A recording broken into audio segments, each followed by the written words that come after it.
Today, we're going to talk about what could arguably be considered to be the first society destroyed by environmental toxicity, and what we can learn from this in the context of the new, smart, modern toxicity from harmful, man made electromagnetic radiation. Coming up.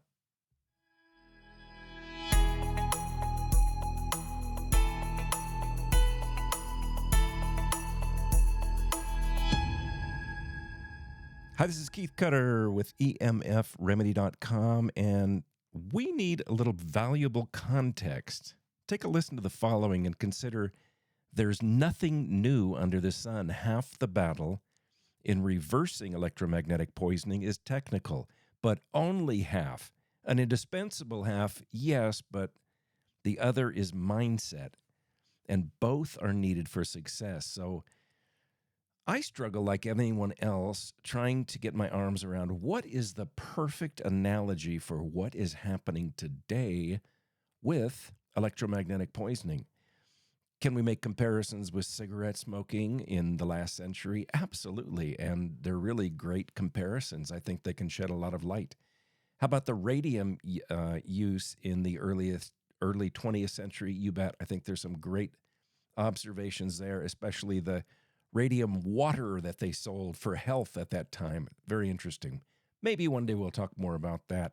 Fluoroscopes, I think that's a great sort of a context for discussing the problems with exposure to electromagnetic radiation and how things that are once done ostensibly to give us a capability we didn't have before or increased convenience, amusement, or stimulation, and later we found out it was a bad idea. So what I'm going to share with you today is my favorite bit of context, and I hope that it is a help for you.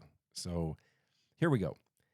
Old Rome had something they considered desirable. It was sweet wine, but the effects of indulging contributed to the downfall of the Roman Empire.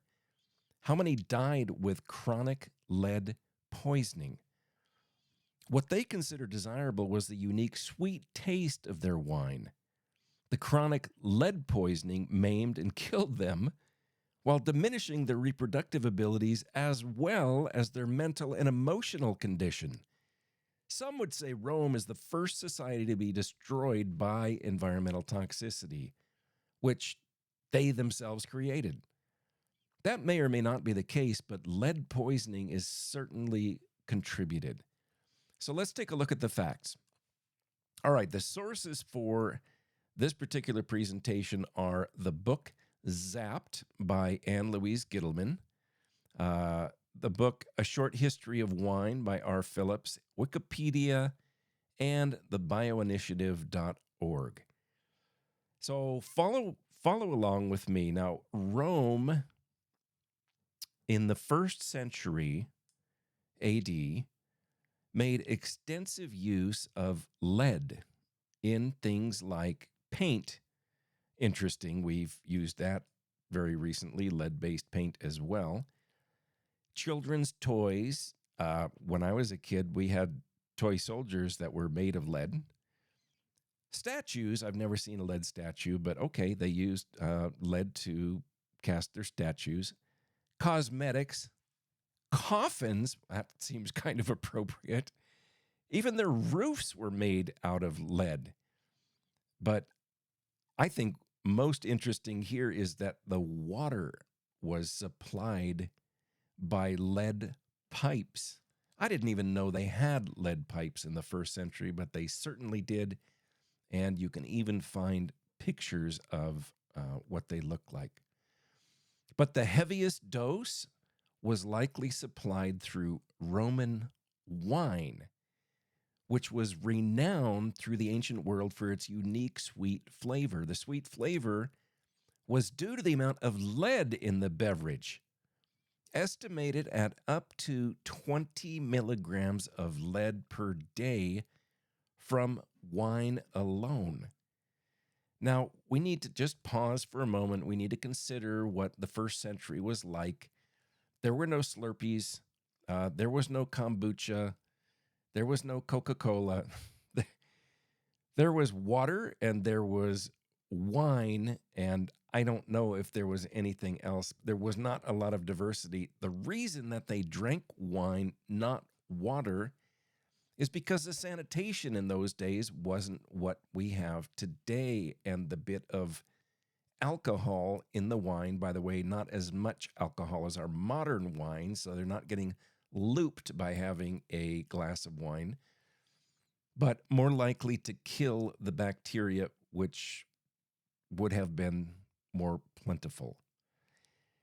So, like I say, the heaviest dose likely supplied through Roman wine, renowned for its unique sweet flavor due to the lead, 20 milligrams per day from the wine alone. Now, a fellow by the name of Clumella was a first century AD writer who described the boiling of grapes must be done in a lead vessel to concentrate sugars and allow the lead to impart sweetness and a desirable texture.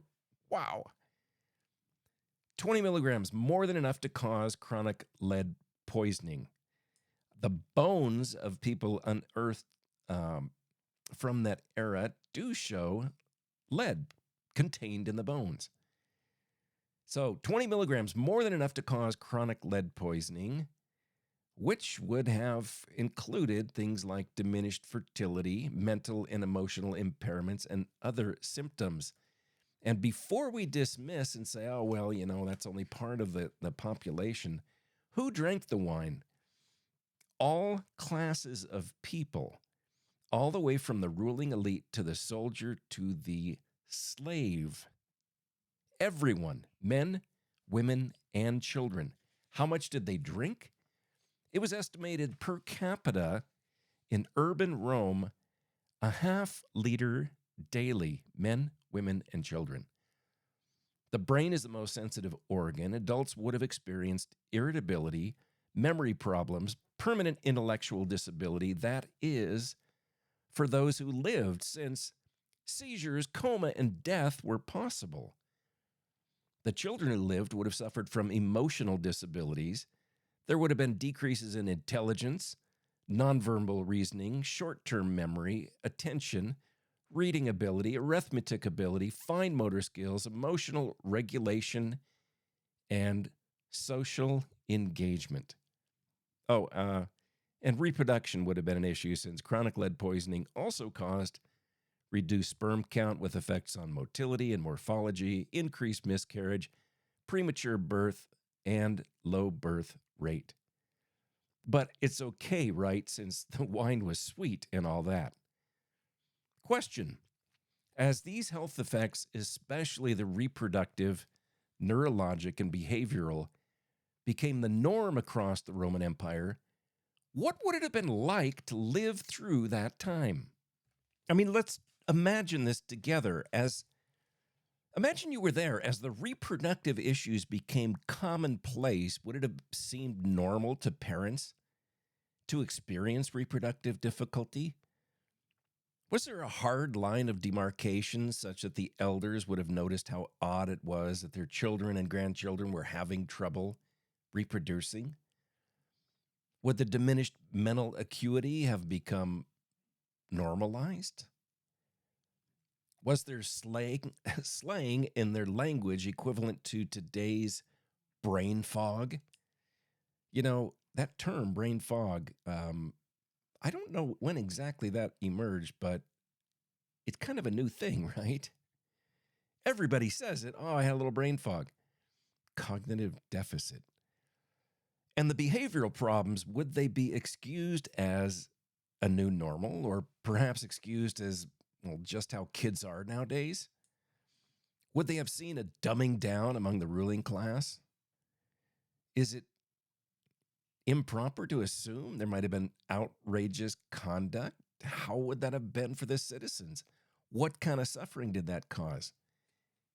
Gladiator games, perhaps? I think you get the idea. Okay, according to Pew Research, April 7, 2021 fact sheet, 97% of Americans own a cell phone.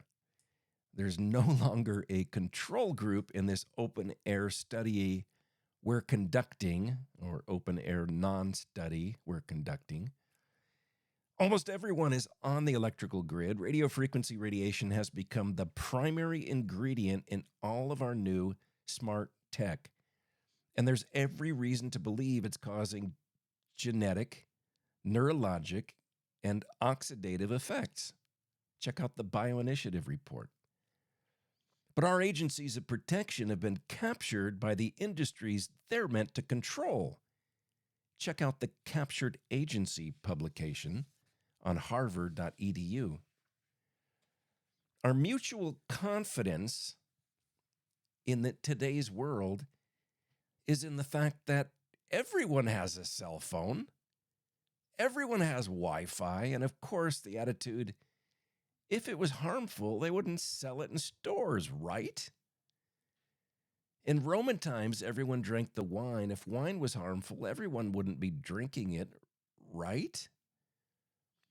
As a society, are we whistling past the graveyard without a care because we internalize the diminished abilities and increased chronic disease we can plainly see around us as normal? We consider those suffering who know EMF is the cause as, hypersensitive. I wonder we're the first to fall in Rome and the first to be damaged, disparaged in such ways. Perhaps they didn't know the cause in old Rome, what lead poisoning was doing. But if a small number figured it out, and is that too much to imagine, that the tainted wine was causing massive damage, they weren't listened to, right? Otherwise, maybe the history would be different. But would they have been considered as odd? Would they be considered as being lead hypersensitive? Or somehow, nothing to worry about. They're just different. Those people are different. Old Rome had something they considered desirable, sweet wine, but the effects of indulging contributed to the downfall of the Roman Empire. What they considered desirable was the unique sweet taste of their wine. The chronic lead poisoning maimed and killed them while diminishing their reproductive abilities, as well as their mental and emotional condition and general health. In much the same way, the United States, and perhaps the whole world, is being seduced in this current age by something we consider sweet and desirable.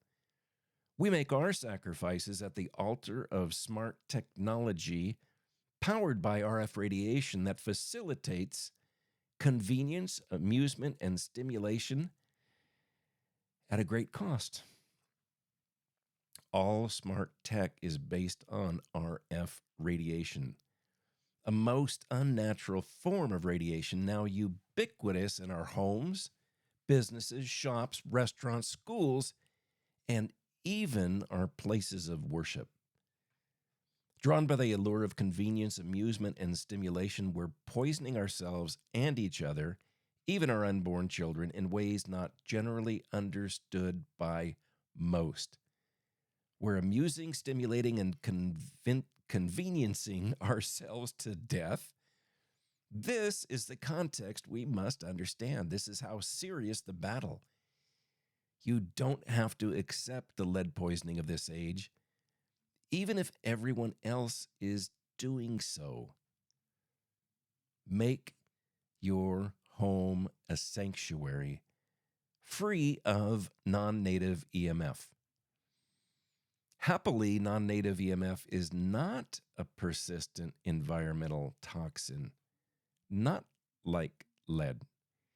It can be much easier to clean up. There is hope. The most important sources of EMF are those closest to you. This makes what happens in your own homes critically important in reducing personal exposure. Until society regains its wits, take action to protect yourself and your loved ones. Have your home evaluated by an appropriately qualified, preferably local resource.